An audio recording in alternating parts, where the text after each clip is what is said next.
Hello, good morning students. I am Amit Tyagi. Welcome back in chemistry class.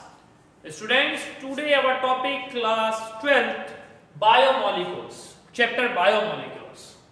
Students, in last video we classified the biomolecules. What is the biomolecules and what is the carbohydrates. Today our topic in our video classification of carbohydrates. Students, you know, according to modern definition, carbohydrates is organic complex compounds which are optically active polyhydroxyaldehydes or ketones. ऐसे organic complex compounds जो optically active होते हैं और जिनको पॉलीहाइड्रोक्सीएल्डिहाइड्स या ketones के hydrolyse से हम लोग गेन करते हैं, अटेंड करते हैं. Students, in this video classification of carbohydrates are classified in 3 ways. सबसे पहले हम देखते हैं कि कार्बोहाइड्रेट्स का क्लासिफिकेशन जो है वो 3 ऑन द बेसिस हम कर सकते हैं. First of all we classify on the basis of physical property. Carbohydrates को उनकी फिजिकल प्रॉपर्टी के बिहाफ पर हम लोग क्लासिफाई करेंगे. Second, on the basis of hydrolysis कि कार्बोहाइड्रेट्स का हाइड्रोलाइज करने पर हमें क्या मिलता है on the basis of carbohydrates, इसके बारे में हम स्टडी करेंगे. And third number, on the basis of reducing property कि किन कार्बोहाइड्रेट्स को रिड्यूसिंग शुगर बोलते हैं, किन कार्बोहाइड्रेट्स को नॉन रिड्यूसिंग कहते हैं, उनकी रिड्यूसिंग प्रॉपर्टी के बिहाफ पर हम उनको क्लासिफाई करेंगे. आइए students, on the basis of physical property carbohydrates mainly 2 types. Number 1 sugar and number 2 non sugar. Students, you know already carbohydrates को हम लोग अक्सर शुगर के नाम से ही जानते हैं. जब भी कार्बोहाइड्रेट की बात आती है तो हमें यही पता होता है कि हम शुगर की बात कर रहे हैं. इट मींस, और शुगर को हम हमेशा यही सोचते हैं कि शुगर जो है कार्बोहाइड्रेट्स हैं और सभी शुगर जो होती हैं वो स्वीट होती हैं, मीठी होती हैं. बट आज आप देखेंगे कि कार्बोहाइड्रेट्स, ऐसे भी कार्बोहाइड्रेट्स आपके पास हैं जो कि नॉन शुगर होते हैं. इट मींस वो टेस्टलेस होते हैं. Students, in this sugar, first of all sugar क्या होती है? They are colourless. ऐसे कार्बोहाइड्रेट्स जो कलरलेस होते हैं, क्रिस्टलाइन सॉलिड होते हैं. शुगर जो होती है क्रिस्टलाइन सॉलिड होती है. ऐसे कार्बोहाइड्रेट्स टेस्ट में स्वीट होते हैं. It means sweet in taste होता है उनका. Number next point, soluble in water. ये जो शुगर होती है ये वाटर में सोल्यूबल होती है. शार्प मेल्टिंग पॉइंट, आप जानते हैं कि in first chapter solid state में आपको पता है कि सॉलिड्स आर 2 टाइप. जो क्रिस्टलाइन सॉलिड्स होते हैं उनके मेल्टिंग पॉइंट शार्प होते हैं. तो शार्प मेल्टिंग पॉइंट्स, तो ये हमारी कुछ प्रॉपर्टी आई कि ऐसे कार्बोहाइड्रेट्स जिसमें ये प्रॉपर्टी मैच करती हैं वो हम शुगर में काउंट करते हैं. कैसे? Colourless, crystalline solids, sweet in taste, soluble in water and sharp melting point. और ऐसी शुगर के एग्जांपल हमारे पास glucose, fructose, sucrose and maltose होते हैं. तो ये एग्जांपल हमारे शुगर में काउंट होते हैं, जिसमें ग्लूकोज और फ्रक्टोज जो है वो मोनोसैकेराइड्स में आते हैं एंड सुक्रोज और माल्टोज जो होते हैं वो हमारे डाइसैकेराइड्स में आते हैं. सेकेंड पॉइंट है नॉन शुगर. अभी हमने बिल्कुल प्रॉपर्टीज के बेस पर प्रॉपर्टी को देखा है. कलरलेस, ये भी कलरलेस होते हैं. शुगर, नॉन शुगर दोनों ही कलरलेस हैं. नंबर 2, शुगर क्रिस्टलाइन सॉलिड्स होता है और नॉन शुगर अमोर्फियस सॉलिड होता है. And you know in amorphous solids do not have the sharp melting point. ऐसे शुगर जो होते हैं वो शार्प मेल्टिंग पॉइंट नहीं रखते हैं.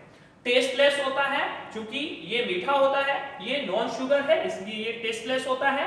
And Sprüngli soluble in water, ये कंप्लीटली सॉल्युबल इन वाटर होता है, जबकि नॉन शुगर जो होता है वह स्प्रिंगली सॉल्युबल इन वाटर होता है. And do not sharp melting point, और इनके मेल्टिंग पॉइंट भी शार्प नहीं होते हैं. Example of this starch, cellulose, dextrin and glycogen. आपको पता है ये पॉलीसैकेराइड्स में काउंट किया जाता है, और आपका जो स्टार्च होता है वो पॉलीसैकेराइड्स में काउंट किया जाता है, सेलुलोज भी आपका पॉलीसैकेराइड्स में काउंट किया जाता है। And non sugar example of this starch, cellulose, dextrin and the glycogen. तो फर्स्ट फेज में हमने on the basis of physical property के बेस पर क्लासिफिकेशन की स्टडी को किया है। आइए चलते हैं on the basis of hydrolysis. You know hydrolysis it means when carbohydrates are treated with water। जब कार्बोहाइड्रेट्स को वाटर के साथ ट्रीट किया जाता है तो कार्बोहाइड्रेट्स का वाटर से रिएक्शन होने पर वो अपने ही मॉलिक्यूल्स में जो है टू और टू मोर देन सब्सटेंस में डिवाइड हो जाते हैं। फर्स्ट है monosaccharides, oligosaccharides and polysaccharides. Saccharides is a term of a carbohydrates. आजकल हम जो है टुडे में हम जो है कार्बोहाइड्रेट्स को एक टेक्निकल वर्ड हमने दिया है सैकेराइड्स। तो on the basis of hydrolysis student these are three type. Okay, three types. कौन से थ्री टाइप्स है प्यारे बच्चों?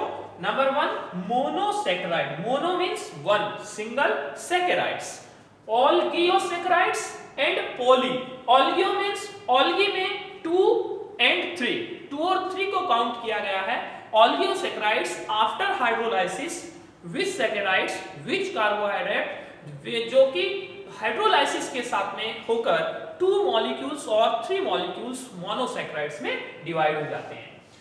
Polysaccharides which saccharides they are given the a unit of a monosaccharides।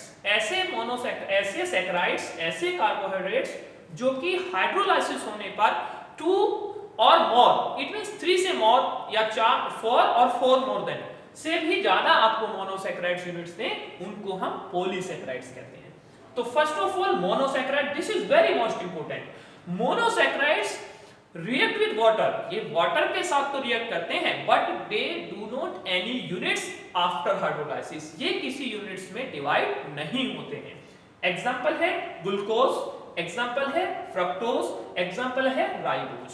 So these are the glucose, fructose and ribose is monosaccharides।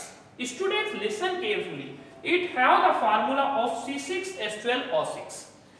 ये carbohydrates या monosaccharides जो होती हैं वाटर के साथ सॉल्युबल होती हैं but they do not hydrolyse. ये वाटर के साथ रिएक्शन सॉल्युबिलिटी तो होती है बट ये कोई भी मोनोसैकेराइड्स की यूनिट्स नहीं देती है। ओके, सेकंड है oligosaccharides. These are two types, disaccharides and trisaccharides। Listen carefully, di means two, ऐसे सैकेराइड्स जो कि टू मोनोसैकेराइड्स यूनिट्स में डिवाइड हो जाती हैं उनको हम क्या बोलते हैं? डायोसैकेराइड्स कहते हैं। ओके, डायोसैकेराइड्स के एग्जांपल क्या है? Sucrose, maltose and lactose. Okay, sorry, disaccharides sucrose, maltose and lactose। Sucrose, maltose and lactose have the formula C12H22O11। अगर हम C12H22O11 की रिएक्शन H2O में करते हैं in the presence of acid, then they gives two molecules of C6H12O6। तो ये two molecules of C6H12O6 में divide हो जाएंगे। Trisaccharides, the trisaccharides which saccharides they give 3 monosaccharides units after hydrolysis। Example is raffinose। This is very most important। C18H32O16 after hydrolysis and it gives 3 monosaccharides, 3 C6H12O6। ये 3 molecules of monosaccharides में divide हो जाते हैं।